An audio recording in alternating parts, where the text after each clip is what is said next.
किसी ने हमसे पूछा महाराज 14 वर्ष ही क्यों, वनवास 14 वर्ष ही क्यों? इसके कई अंतर हैं। कॉन्स्टिट्यूशन की दृष्टि से ध्यान से सुनिएगा, उस समय का कॉन्स्टिट्यूशन क्या है? मनुस्मृति।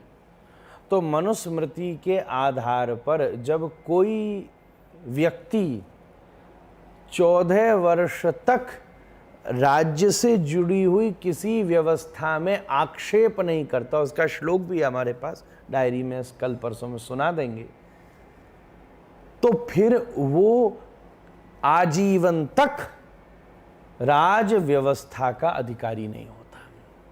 ये मनुस्मृति का नियम है।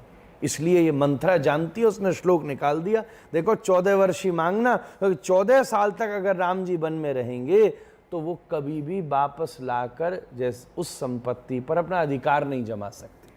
जैसे आजकल होता है, मैं इतना तो वो नहीं जानता कॉन्स्टिट्यूशन कि भाई ये टाइम पीरियड निकल जाए तो उसके बाद आप अपना अधिकार नहीं जमा सकते।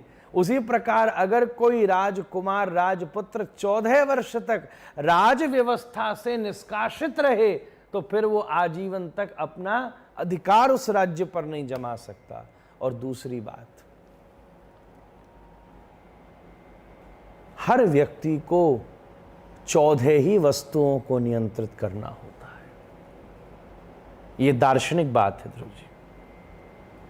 पंच कर्मेंद्रियां, पंच ज्ञानेंद्रियां और मन, चित्त, बुद्धि, अहंकार, 14।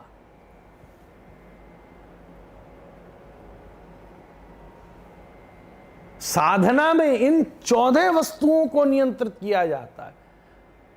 आसन, प्राणायाम, प्रत्याहार, ध्यान, धारणा, इन सब में 14 वस्तु। और समाधि की वो स्थिति है जब वो व्यक्ति इन 14 से परे पहुंच जाए। यही 14 का नियंत्रण है। तो अलग अलग व्याख्याएं मैं संकेत करता चल रहा हूं।